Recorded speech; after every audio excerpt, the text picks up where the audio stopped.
요즘은 어디서나 모두 스마트폰을 손에 들고 있어서 오히려 현실 세계가 잊혀지는 느낌입니다. 하지만 우리에겐 이런 시절도 있었죠. 우아한 기사들이 위협을 이룩하고 순수하고 아름다운 귀부인의 사랑을 놓고 기사도 정신으로 용감하게 싸우고 하늘에는 아직 용이 날던 시절.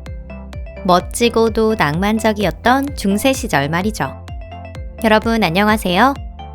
여러분도 과거로 거슬러 올라가 예를 들어 아서왕의 궁전 무도회에 참여해보고 싶으셨던 적 없으신가요?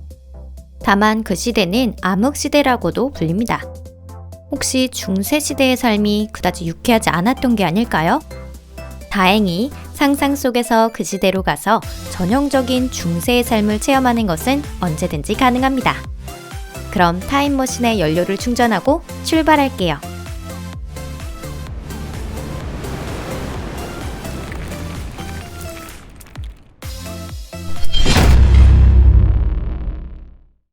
중세란 무엇인가?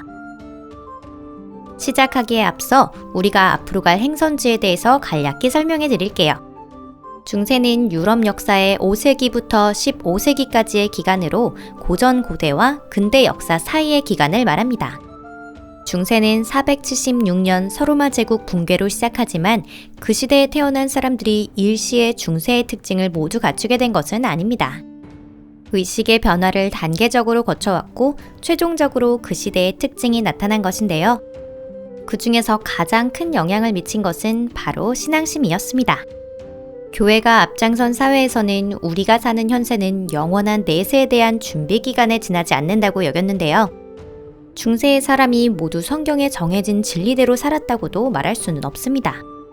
오히려 당시의 사람들은 진리를 해명하고 신을 탐구하는 데 평생을 바쳤습니다. 하지만 그것은 교육을 받은 사람에게만 해당되는 이야기였죠.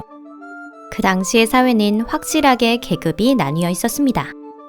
현재 이 시대의 연구자료로 남아있는 공예품은 모두 교양 있는 상류 계급에서 전해진 것입니다. 하층민의 문화는 구숙문화로 귀족과는 공통점이 없었습니다.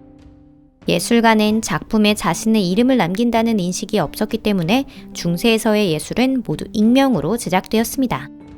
회화나 프레스코, 모자이크는 종교적 주제를 표현하고 있었으며 거기에 그려진 사람의 얼굴은 개성을 잃은 모습을 하고 있었는데요. 그 이유는 외관이 중요하지 않았기 때문입니다. 중요한 것은 신앙심이었습니다.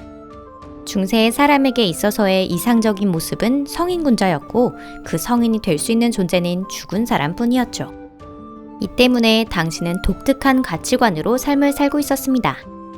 사람들은 현생의 인생보다 내세의 인생을 훨씬 걱정하고 있었기에 자신의 몸을 돌봐야 할 필요성을 느끼지 않았답니다. 욕실과 화장실? 그건 먹는 건가요? 좋은 침대? 아니, 건초 더미로도 충분해. 병에 걸렸을 때 약을 먹는다고? 사제에게 참회하면 되지. 가난뱅이도 귀족도 모두가 그렇게 생각하고 있었습니다. 루이 9세는 십자군 원정 때 세상을 떠났지만 사인은 패스트인지 이질인지 분명하지 않았다고 해요. 또 루이 9세 아들의 아내는 임신 중에 낙마해서 죽게 됩니다. 임신한 여성을 말에 태우게 한 것은 도대체 누구일까요? 요컨대 당신은 살아가는 것만으로도 정신이 없었을 것입니다. 특히 유아 사망률이 높았기 때문에 생년월일조차 기록되지 않은 일이 드물지 않았습니다. 내일 아기가 죽을지도 모르니 기록해도 의미가 없는 것이죠. 그런데도 패스트, 빈곤, 불결한 상황 속에서 사람들은 살아남았을 뿐만 아니라 그 상황을 즐기기도 했답니다. 당시에는 휴일과 경축일이 무척 많았다고 하는데요. 요즘 직장인들이 들으면 부러워할 일이네요. 1년에 일요일이 52일, 부활절과 크리스마스 때는 각각 일주일간의 축제가 있었으며 성모 승천일이나 십자가 축제 등 중요한 달이 많았고요. 거기에 더해 도시를 비호하는 다양한 성인의 날, 주교나 중요한 보직에 있는 사람들의 방문일까지. 이 정도면 쉬는 게 지겨워질 정도입니다. 그럼 본격적으로 중세의 하루를 시작해볼까요? 즐거운 시간 보내시길 바랄게요. 농민. 여러분은 아침 4시에 눈을 뜹니다. 마을 교회에서는 이미 예배를 알리는 종소리가 울리고 있습니다. 건초더미 위에서 기분 좋게 기지개를 켜고 옆구리를 따뜻하게 데우고 있던 5명 정도의 아이들을 떼어냅니다. 그러다 갑자기 소의 얼굴이 앞으로 불쑥 나타납니다. 맞다, 그래요. 어제 안으로 들여놓은 걸 깜빡했네요. 이미 가을이 오고 있고 가축 막사가 많이 춥기 때문에 어쩔 수 없습니다. 여기는 적어도 냄비가 끓는 따뜻한 아궁이는 있으니까요. 오늘 아침 식사로는 무얼 먹을까요? 또 빵과 콩일까? 어제 저녁에 남은 순무가 하나 있을 겁니다. 고기가 있었다면 더 좋았겠지만 아무튼 오늘은 재개 기간이기도 하니 육식은 할 수 없습니다. 단출한 아침 식사를 마치고 줄인 배를 달래며 옷을 갈아입기 위해 옷이 든 상자를 열어봅니다. 짧은 바지, 긴 셔츠, 그 위에 짧은 셔츠를 덧입습니다. 이런 옷은 유니섹스라고 불리는 옷인데요. 성별에 관계없이 모두가 이 옷을 입었습니다. 하품을 하며 교회에 다녀온 뒤엔 밭에 나가 일을 하거나 수확한 양배추를 팔러 마을로 나갑니다. 오후 3시경 시장이 닫히면 피곤한 몸으로 오늘 먹을 저녁을 생각하면서 병약한 말을 타고 집으로 돌아갑니다. 저게 뭘까요? 오늘 광장에서 장이 열리는 걸 까맣게 잊고 있었네요. 고개사와 제주꾼들을 구경하며 사과주를 마시고 간혹 주먹줄도 오갑니다. 하지만 역시 잠시일 뿐. 다음 날도 또 힘든 하루가 기다리고 있을 테니 8시에는 취침해야 합니다. 시민. 도시의 하루는 어떨까요? 이 경우 직업 선택사항이 조금 더 늘어나는데요. 석공, 재봉, 와인 양조자, 대장간 등등 운이 좋으면 세금 징수원이 될 수도 있습니다. 여러분도 교회의 종소리에 잠에서 깨어납니다. 주민들이 창문을 통해 도로에 버리는 오물을 피하면서 좁은 골목을 천천히 걸어갑니다. 예배 후는 약 9시간 동안 근무를 하는데 오늘은 광장에서 사형 집행이 예정되어 있으므로 정오에 일을 마칩니다. 이 구경거리는 간과할 수 없습니다. 사형수에게는 집행자와 결투할 권리가 주어지는데요. 한동안 싸움을 벌인 뒤 집행자는 땅바닥에 쓰러집니다. 하지만 위병은 사형수를 석방할 생각이 전혀 없어 보이네요. 주위의 대중은 분개하며 정의를 외칩니다. 결국 사형수는 무죄로 방면이 됩니다. 얼마나 굉장한 구경거리였을까요? 오후 3시경에 일이 끝납니다. 곧 시내의 문이 닫히기 때문에 독실한 기독교 신자는 모두 집으로 돌아갑니다. 하지만 딱 한 곳 더 들르고 싶은 장소가 있는데요.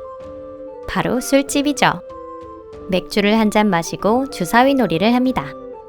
가장 중요한 것은 지난번처럼 도박해져서 빈털터리가 되지 않는 것이에요. 적어도 마지막 셔츠 한 장이라도 남겨야 합니다.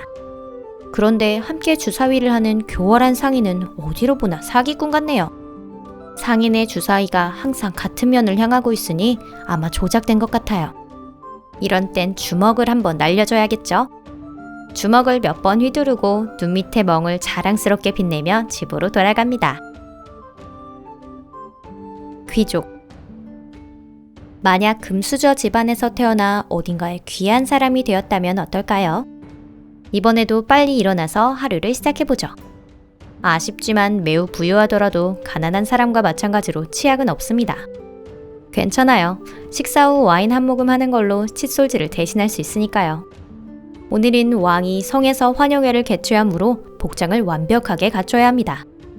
단정한 의복을 입고 온갖 장신구들을 꺼냅니다.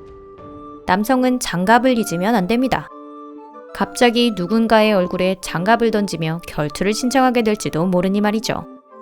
이로써 완벽하게 의복을 갖추면 파티에 갈 수 있습니다. 그렇지만 이 술친구, 아니 식사 동료는 대체 무슨 예절인지. 금으로 된 그릇을 이용하곤 있지만 뼈는 테이블 밑으로 내팽개치고 기름투성이인 손은 식탁보에 닿고 있습니다. 게다가 우울한 광대가 원숭이 같은 이상한 얼굴로 주위를 돌아다니고 있네요. 식사가 끝나고 댄스 타임이 찾아왔습니다. 저기 있는 귀여운 귀부인이 이쪽을 쳐다보고 있는 것 같네요. 내일은 기필코 마상시합에 가서 그 귀부인에게 승리를 바치기 위해 싸울 겁니다. 다만 그녀의 모습이 어쩐지 이상하네요. 병이라도 걸린 걸까요?